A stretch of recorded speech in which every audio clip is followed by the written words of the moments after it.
Ironically, the critically acclaimed film was intended to carry a peace message to young gang members. Filmmakers have the same responsibility that once fell upon novelists, Disturbances linked to the opening of a movie called Boys in the Hood. playwrights, and journalists 20, 30, 40 years ago. I can't imagine the trauma. All the millions of cases that are not dissimilar in many ways from what you'll see and when they see us. The criminal justice system is so broken today. These films tackled themes of poverty, bigotry, and unfair treatment of black people over history in the most impactful ways, leading them to be one of the most tantalizing creations in history. Let's dive in. Number 10, Boys in the Hood, 1991. It's been more than 30 years since Boys in the Hood hit the big screen, yet the film's portrayal of racial inequality in America still remains culturally impactful. By exploring themes of family, capitalism, poverty, and trauma, the movie changed perceptions about the black experience in America. Written and directed by John Singleton, Boys in the Hood marked his debut in the film industry. Just like the boys in the movie, Singleton had to navigate his way through South Central Los Angeles growing up surrounded by violence and crime. It was that experience that inspired the picture and its depiction of what happens within a community where the philosophy is slay or be slayed. Filmmakers have the same responsibility that once fell upon novelists, Disturbances linked to the opening of a movie called Boys in the Hood. A Chicago man was killed and 20 other people were wounded in disturbances around the country last night. It's not a film that incites to riot at all. Ironically, the critically acclaimed film was intended to carry a peace message to young gang members. playwrights, and journalists 20, 30, 40 years ago. It's a film that makes you think very deeply. By depicting the horrors of growing up in an environment dominated by gang violence. What made Boys so groundbreaking was the way it forced audiences to acknowledge systemic oppression, from poverty to the police, and how these young men were casualties of their environment. Number 9, Do the Right Thing, 1989. In 1989, New York City was on the verge of being ripped apart by racial animus. That spring, police and prosecutors railroaded a confession out of 5 innocent black and brown teenage boys for physical exploitation in Central Park. Amid the unrest, Spike Lee's seminal work Do the Right Thing, a film about simmering bigotry exploding into violence, premiered that summer and forced mainstream America to take a cold, hard look at racial injustice on and off the screen. Before it hit theaters, some critics worried Do the Right Thing would incite race riots. While the film didn't provoke lawlessness, it did go on to garner an Oscar nod for Best Original Screenplay. The movie also launched the careers of several up-and-comers, including Lee, who wrote, directed, produced, and starred in the piece, and inspired a whole new generation of black filmmakers to use their art as a catalyst for change.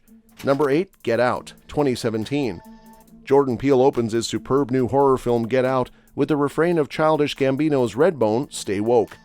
It's a straightforward message from the film to its protagonist Chris, a black man whose visit to his girlfriend's parents' house quickly turns into a nightmare of suburban racism. Unlike your average, clueless horror protagonist, Chris is woke as hell to what's happening to him. Get Out ingeniously uses common horror tropes to reveal truths about how pernicious racism is in the world. It doesn't walk back any of its condemnations by inserting a white savior or making overtures to pacifism and tolerance. Nope. In this film, white society is a conscious purveyor of evil, and Chris must remain alert to its benevolent racism. He has to in order to survive. Not many people can tackle such serious themes in a horror movie in a way that still makes the central message feel relevant, but this film succeeds at doing so. Number 7, Menace to Society, 1993. Menace to Society is a 1993 film written by Tiger Williams and directed by the Hughes brothers. In this movie, a young street hustler attempts to escape the rigors and temptations of the ghetto in a quest for a better life. Many consider Menace to Society to be a part of the classic 1990s black film canon.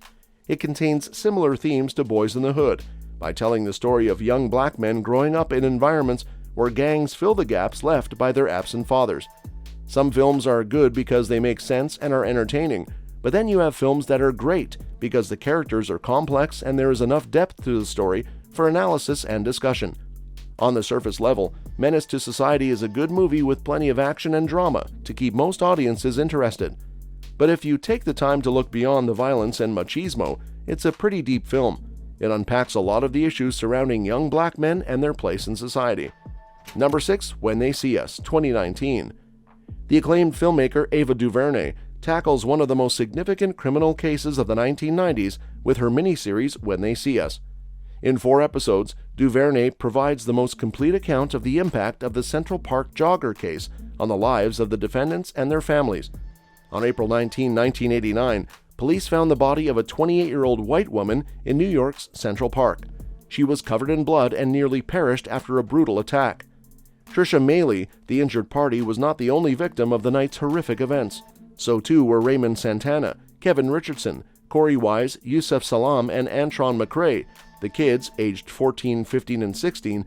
And I call it that because there's 2 Americas. There's 2 different justice systems that are in play. In part 2, you're dealing with the court system and bail. My hope is that When They See Us invites you to think about the overall criminal justice system.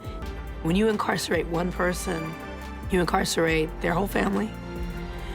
But if you look like me, if you have skin of darker hue, then you will be seen as being guilty. And all of the people ensnared within it. And this series invites people to think about. They were 14 to 16 years old, innocent. They were babies. It's a war. And the war is that this system doesn't want you to occupy a college. That was inflicted on them. How they dealt with that is, there's no rule book for that. One where if you have the complexion for acceptance, you'll get every chance. A college dorm room, they don't want you to occupy a college classroom. But I call it the criminal system of injustice. They want you to occupy a prison cell. Yesterday, perhaps tomorrow, and have to prove yourself innocent. Because that's where the money's at for them. To be afforded the proper defense. Who were wrongfully convicted of her attack, despite no DNA evidence, fingerprints, blood, or semen linking any of the black and brown boys to the crime. All 5 defendants grew up in prison. When They See Us is primarily focused on the racist logic of the policing, court, and prison systems that cost the 5 defendants their childhood. The series also profoundly illuminates some inherent problems in American criminal justice from a range of perspectives. Number 5, Fruitvale Station 2012. Many historical films deal with grand events like wars or revolutions.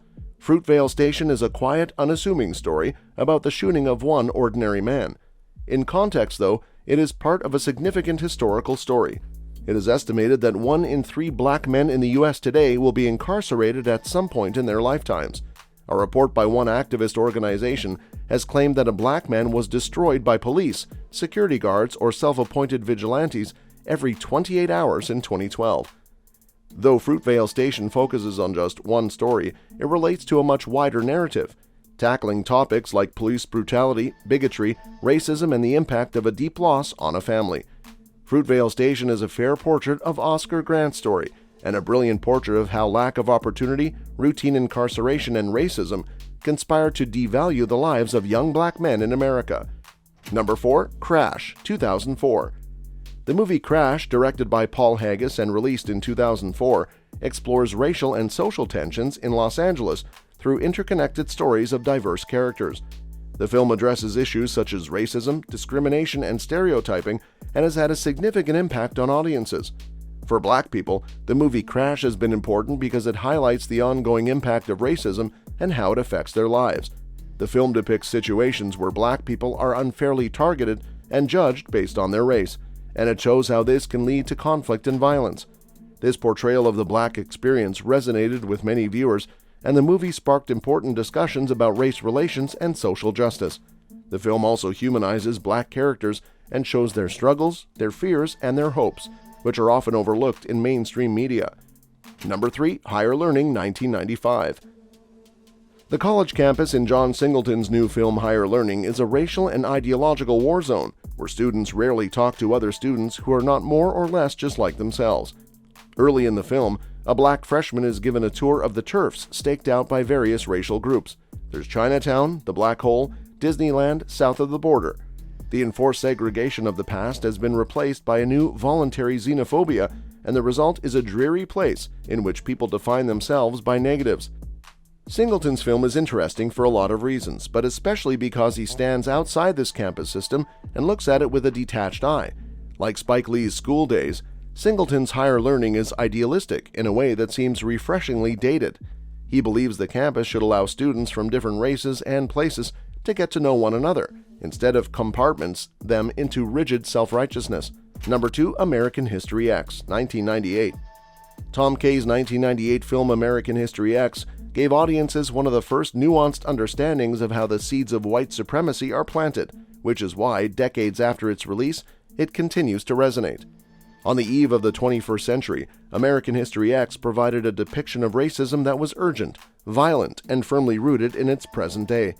The film came at a critical cultural moment, influenced by the rise of militant white supremacy groups, the Rodney King riots and Oklahoma City bombings, still weighing heavily on America. Overall, the film's central message is one of tolerance over tribalism. Number 1, The Hate U Give, 2018. An emotional film describing the struggles of those involved in cases of police brutality, The Hate U Give, directed by George Tillman Jr., is an adaptation of the novel written by Angie Thomas. It is centered around ideologies and stereotypes of African Americans in society, and how the different communities react to certain events. It opens up a new door that gives them an understanding of how and why certain people act and react in that way. While many films with a dominant black cast pose as ghetto, lower middle class, violence, etc., this film in particular conveys those adjectives, but it does so in a different way. Yes, it shows what people think of when they hear black community, but the way the author, director, and producer made this film offers a new way of viewing it. The story, editing, sound design, and cinematography make this film's message want to see a change in America. The Hate U Give demonstrates the meaning of difference, power, and discrimination by touching on topics of police brutality, white supremacy, African Americans in film, and women in film. That's all for today, folks. We will see you next time. Thanks for watching our video.